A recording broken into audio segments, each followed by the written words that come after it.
After spending a few days eating and sightseeing in Lima, Peru, we've hopped on a plane to our next major destination, Cusco. Located in the Peruvian Andes, this beautiful city is full of Inca and Spanish colonial architecture, cobblestone streets, ancient ruins, and a taste of Andean cuisine. We are trying cuy, which is guinea pig. For the next couple weeks, we'll be using Cusco as our launching off point for 2 different multi-day treks, a day trip to Sacred Valley, and of course, Machu Picchu. But today, we're exploring the city itself.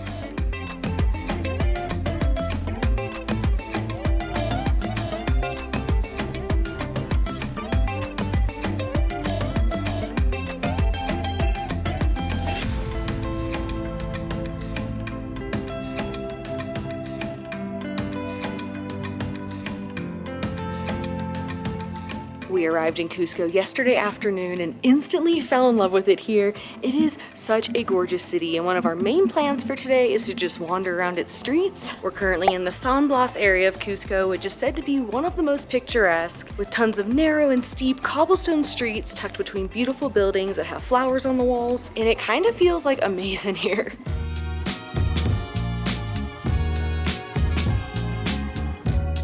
This incline and steps is really making us feel the altitude.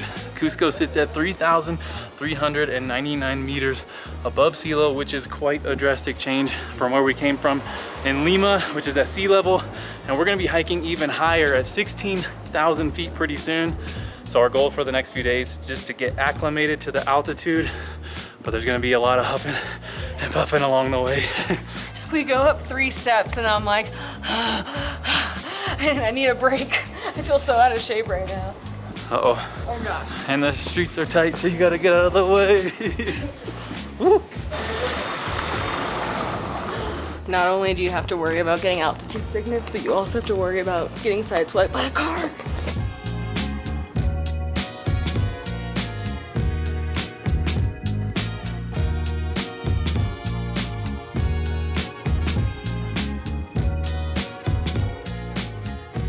We have made it up to the San Blas viewpoint, and all of the incline and the steps have paid off because you have sweeping views of the city and the mountains from up here. And one thing I'm loving about Cusco are all of the orange tiled roofs. It's just so cool to see the city from above and just see the sea of orange.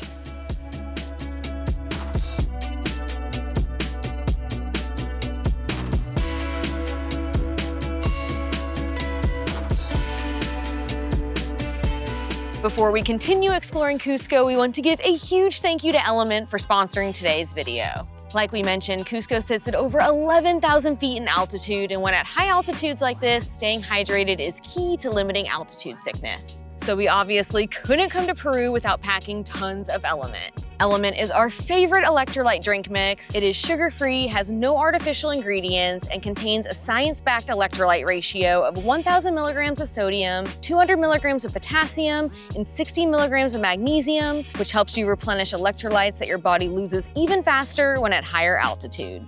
But even when adventuring at lower altitudes, LMNT is our go-to to avoid headaches and muscle cramps from dehydration. It's so good. LMNT offers a bunch of different flavors to choose from, and some of our favorites are their chocolate flavors, which are enjoyed hot and make for the perfect hot chocolate substitute or addition to your coffee.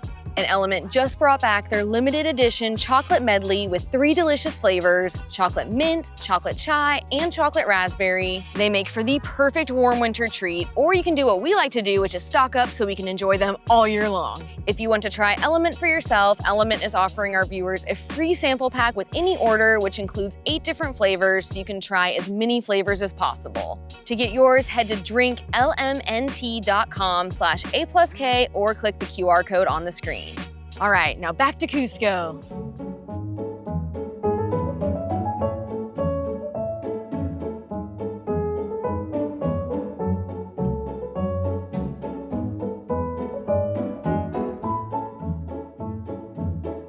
We just popped into Florencia y Fortunata Cafe for some coffee, and basically just like everywhere we've been in Cusco so far, I am obsessed with the design of this place. It has this mix of modern and traditional with stone and wood and white walls and plants and all these blue accents.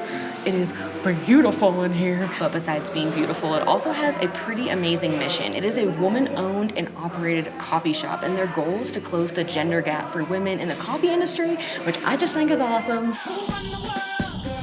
And we got our go-to coffee drink when traveling internationally, a flat white. And if you don't know what it is, it's basically like a latte, but there's less milk, so you have a stronger espresso taste in it. These are our absolute favorites, and this one is no exception. It is so good. No. Dang it, why does this always, I miss my mouth. Why does this always happen to me? Spilled on my foot. Oh no, you can't take me anywhere. Not only did I spill on myself, but I lost precious drips of coffee, and that's the worst part. Oh, it's so good.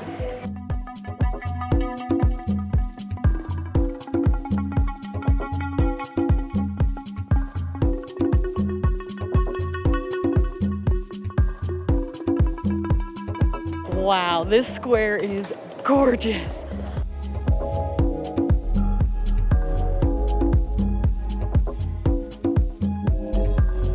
We have made it to Cusco's main square, the magnificent Plaza de Armas. Back in the early 15th century, Cusco was founded by the Inca ruler Pachacuti and became the capital of the Inca Empire. But in 1533, Cusco fell to Spanish conquistadors, marking the beginning of Spanish colonial rule. The Spanish demolished many Inca structures and built their own colonial buildings on their ruins. Today, Cusco is a UNESCO World Heritage Site, partially due to it being a unique example of the confluence of two cultures. And as you walk around town and especially visit this plaza, you can really see this mix of cultures, from the ornate Spanish buildings to the remains of stone walls scattered throughout the town, with one of the most iconic being the Cusco Cathedral, which is actually built with stone blocks brought from the fortress of Sacsayhuaman, which we'll be visiting later today.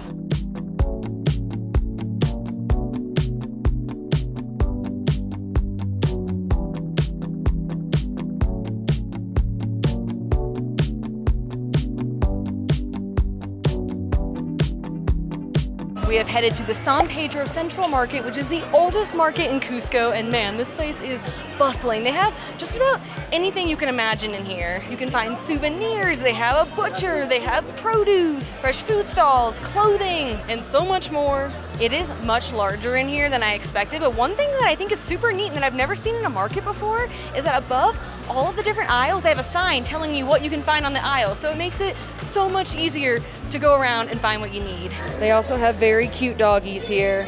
This one might be my favorite dog we've seen in Cusco, though.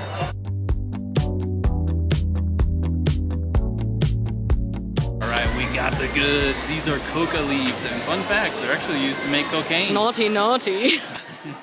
But they're safe to consume in this form, and it's actually common in the Andes to chew on them or to use them to make tea to help with altitude sickness. And we're gonna be trekking over 15,000 feet up in the mountains, and we wanted to have some on hand. When we checked into our hotel yesterday, they gave us some coca tea, and it's actually pretty good. It kind of just tastes like green tea to me. I thought it tasted kind of like grass or just very earthy, but I did like it. I'm excited to try some more.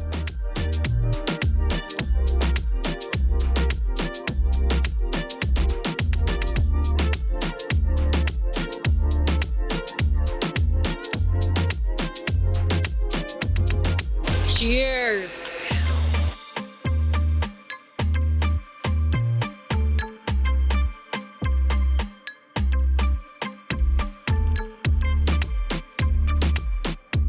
While there are lots of options to eat in the market, we decided to come to El Samaritano, which came highly recommended by our good friends Chad and Claire. It's a hole-in-the-wall spot that's popular with locals, and what's crazy about it is you get a soup, a choice of a main dish, which I think changes daily, and a tea for 6 soles, which is $1.60 US. Oh my gosh. That is wild. This might be one of the cheapest meals of our life. Yeah. And we already got the soup, and it looks and smells delicious.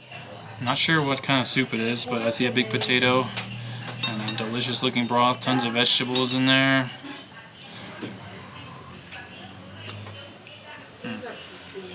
Yeah, it's super good. Super good. For our main dish, we had our choice of chicken, beef, or fish, and we chose the beef option. And I have no idea what it is, but it looks like some sort of beef with potatoes in this red sauce with maybe some tomatoes or peppers. That's really good. The steak is very thin and tender. A little sweet, a little savory. Now we are ending the meal with tea and these super cute mugs. Cheers. Oh, one, it's cold, which I'm happy about because I've been sweating all day long. And it's like sweet. Not what I expected at all. It almost tastes a little lemony and sweet. It is delicious. I seriously cannot believe that meal was under $2. The quality was well above $2, and it was a good amount of food too. We're gonna be coming back here for sure.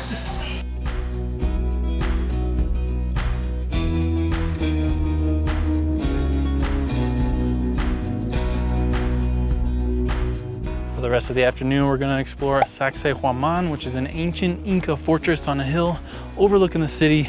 And to get there, we have a very steep climb.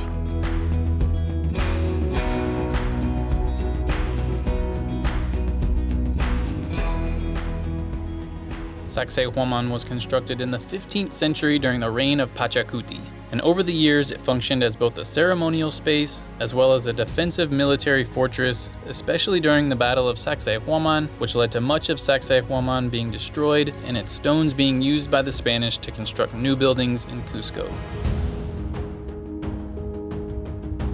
One thing that makes Inca ruins pretty incredible is the masonry. These stones, which weigh several tons, have been fit together perfectly. And the craziest part is they didn't use any mortar, and some of these stones are fit so close together you can't even slide a piece of paper between them. Look at how huge this one is.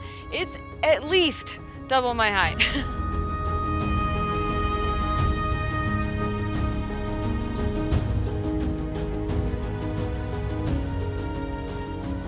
This is very narrow.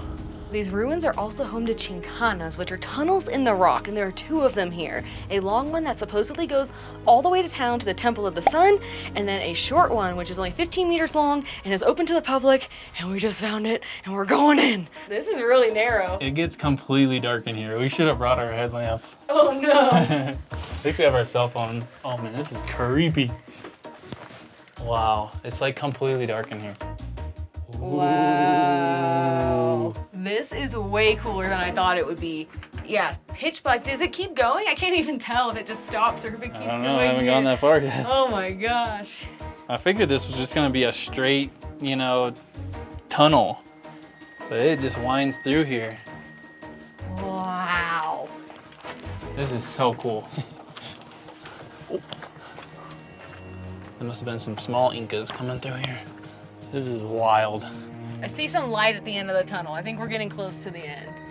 Can we just hang out in here the rest of the day? It feels so good in there. I know, it felt so nice. Another fun thing here is a natural rock slide. We read that Inca children used to slide down this, and we're gonna bust our butts going down too.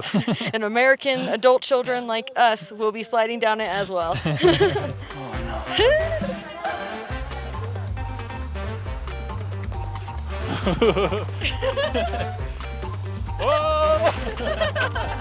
All right, now it's my turn. Oh, little rock climbing action. I'm gonna crawl across. My cat.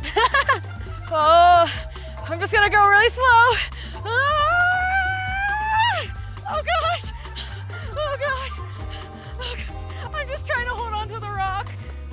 Oh. Come on. I don't want to go fast. I don't want to go fast. You can do it. This is the worst part. Whee! Whew. I did it. And just as we were about to leave, maybe the best part we came across, we think are some llamas. There's like 10 of them here just munching on the grass. They're so cute. They're so cute and so funny.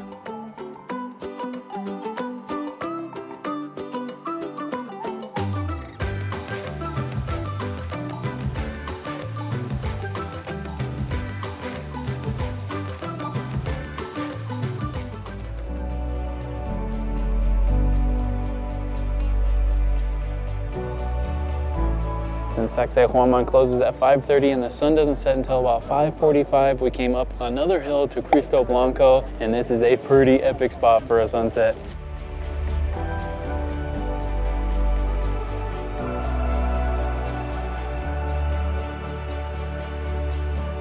One thing I did not realize about Cusco is just how massive of a city it is. You always just see photos of the historic area, so I thought it was just kind of a small town. But from up here, there are buildings as far as the eye can see.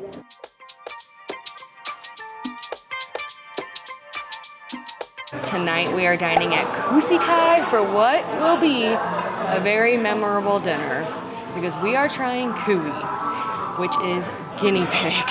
And for those of you in the US watching, you might be freaking out, no, guinea pigs are pets, but that is not the case here in Peru. Guinea pigs are actually considered a sacred animal by the Inca, and they are a staple in Andean cuisine. However, they serve the guinea pig whole, which is different from how we normally eat meat. And we'll show you real quick what it looks like, but if you don't want to see it, fast forward now. Ah, there it is! Oh my gosh! I don't know if it's better or worse that he's wearing a little outfit. It kind of makes me more sad, but he also looks really cute. It's just very different to see it in this form. While traveling, we think it's important to not just turn our nose up at something because it's different from what we're used to. So while this is a tad out of our comfort zone, we think it's important to try it to experience a bit of the local culture. So I don't know if this is the case everywhere, but they brought it out full. And then they said we had a couple minutes to take some photos of it. And then they took it back and they cut it up for us. But the face is right here still staring at me. I'm really glad though I didn't have to cut it up myself. That part was gonna make me, it was gonna be harder. But he told me to eat it with my hands. That's how they eat it here. So here we go. Because there's not much meat on it, so it's just easier to eat it this way. So I'm so nervous. I've been kind of dreading this all day, to be honest. There's a bone. I mean, the flavor's really good, actually. It might just be the skin's really crispy. I'm gonna try not to think about how I'm eating a guinea pig skin right now. Yeah, honestly, the meat's pretty tender. I'm kind of just tasting whatever spices they put on this. I don't know. Kind of just tastes like meat to me. Is it gamier or anything? Not really. I'm really trying hard not to think about this because for me this is a mental thing. It's just like eating any other animal, right? Eating like a chicken or something, right? Yeah. Except it's a rodent, but it's okay. Yeah, that's the thing that kind of throws me off is I feel like I'm eating a mouse or something. We've had several people in Peru tell us like it is super high in protein, which makes sense because it's meat and it's just super nutritious for you. So enough talking. I'm wasting time. He's stalling. Yeah, He's stalling. Down the hatch.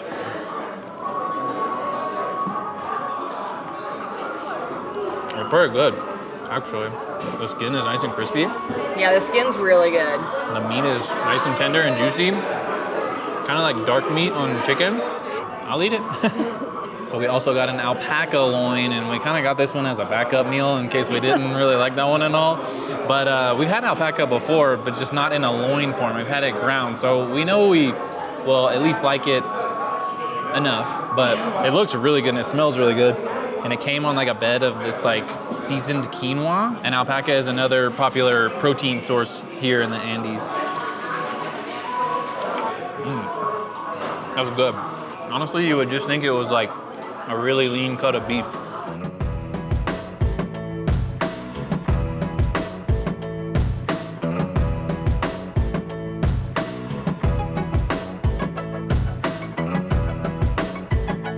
And now it is time for redemption. In our last video, we tried picarones, but we got swarmed by bees in the process. So it was very stressful and we could barely enjoy them because we were just trying to eat them so fast before the bees attacked us. So we had to get them again. And we came to this place in Cusco that serves a variety of different types of picarones. We have traditional ones. We have some that are with the purple corn, the same as the chicha morada. And then I don't remember what this one is, but I'm sure it's great. I watched them make these and the dough was so thin before they threw it in the hot oil. Oh, so good. It's just crazy how they're so light and airy and crispy, but still on the inside, so I got a good like chew to them. I think I might like the purple corn ones even better. It just gives it an extra flavor. So this is what it's supposed to be like when you eat picarones. Calm. Relax, just enjoy it. Relaxing, yeah, eat them fresh instead of having to strategize for 10 minutes how to not get attacked by bees.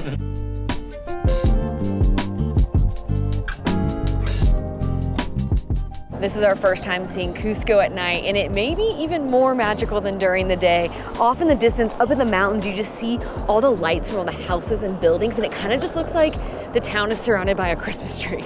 It has been such a fun day exploring Cusco. We'll be spending quite a bit more time here in between treks and tours, so to see more things to do and places to eat, check out our website. But tomorrow we'll be leaving the city to go on a day trip to the Sacred Valley.